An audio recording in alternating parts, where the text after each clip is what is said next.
जय माता दी। आज हम आपको सुनाएंगे माघ गुप्त नवरात्रि पर बन रहा है स्वार्थ सिद्धि योग। जानिए कलश स्थापना का शुभ मुहूर्त और पौराणिक कथा। गुप्त नवरात्रि को खास तौर पर तंत्र साधना और देवी दुर्गा का विशेष रूप से पूजा के लिए जाना जाता है। आइए जानते हैं कलश स्थापना का शुभ मुहूर्त। सनातन धर्म में नवरात्रि का खास महत्व है। आपको बता दें, वैसे तो साल में 4 नवरात्रा आती है, लेकिन इसमें से 2 प्रकट होती है और 2 गुप्त होती है।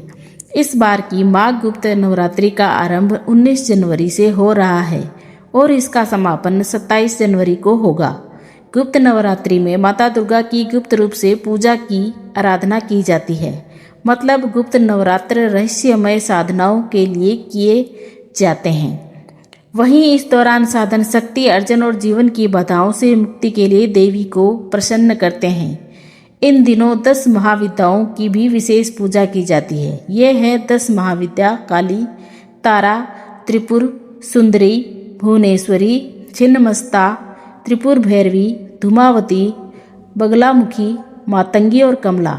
इन माताओं की पूजा करने से सभी मनोरथ पूर्ण होते हैं। आइए जानते हैं कलश स्थापना का शुभ मुहूर्त। माघ गुप्त नवरात्रि की शुरुआत 19 जनवरी को हो रही है, इसलिए इस दिन की घट स्थापना करनी चाहिए।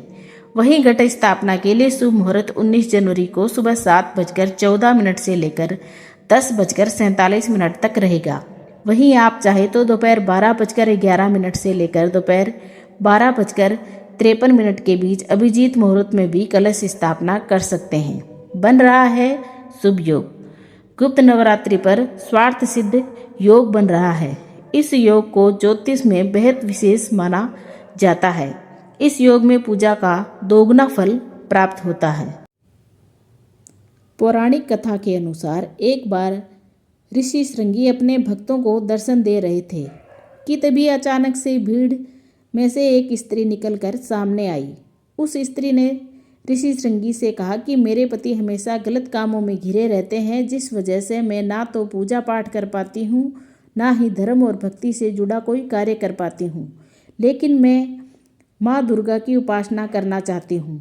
तब ऋषि श्रृंगी ने महिला से कहा कि चैत्र और श्राद्ध नवरात्रों को तो सभी लोग जानते हैं।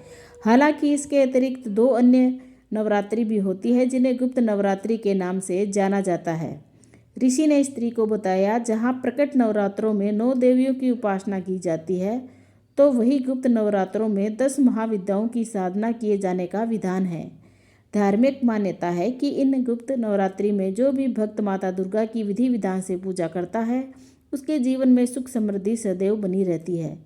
ऋषि श्रृंगी आगे कहते हैं कि लोभी, कामी, मांसाहारी और पूजा पाठ न करने वाला भी यदि गुप्त नवरात्रि में माता की विधि विधान से पूजा करता है, तो उसे भी इस जीवन में कुछ करने की जरूरत नहीं होती। उस स्त्री ने ऋषि श्रृंगी की बातों को पूर्ण श्रद्धा से सुनकर गुप्त नवरात्रि की विधि विधान पूजा की। इसके बाद उसके जीवन में सुख शांति आ गई और उसके पति भी गलत रास्ते से सही रास्ते पर लौट आया। अब जानिए इसका महत्व। गुप्त नवरात्रि में माँ दुर्गा की पूजा का फल प्रत्यक्ष नवरात्रि की पूजा से ज़्यादा मिलता है। इस नवरात्रि में तंत्र साधनाओं का विशेष महत्व होता है। साथ ही गुप्त नवरात्रि में अघोरी और तांत्रिक गुप्त महाविद्याओं की पूजा की जाती है। साथ ही इस नवरात्रि में माँ दुर्गा के 10 महाविद्याओं की पूजा करके उन्हें सिद्ध किया जाता है। चुपचाप होती है ये दिव्य पूजा। इस नवरात्रि में माता रानी की पूजा करने वाला इसे ना तो किसी को बताना है और ना ही किसी को कहना है, ना ही किसी की सहायता लेनी चाहिए। इसी कारण माता रानी की पूजा करने से फल भी अधिक मिलता है, मनचाहा फल मिलता है। खास बात यह है कि प्रत्येक महाविद्या अपने स्वरूप के अनुसार भक्तों को फल प्रदान करती है। बोलिए माता रानी की जय।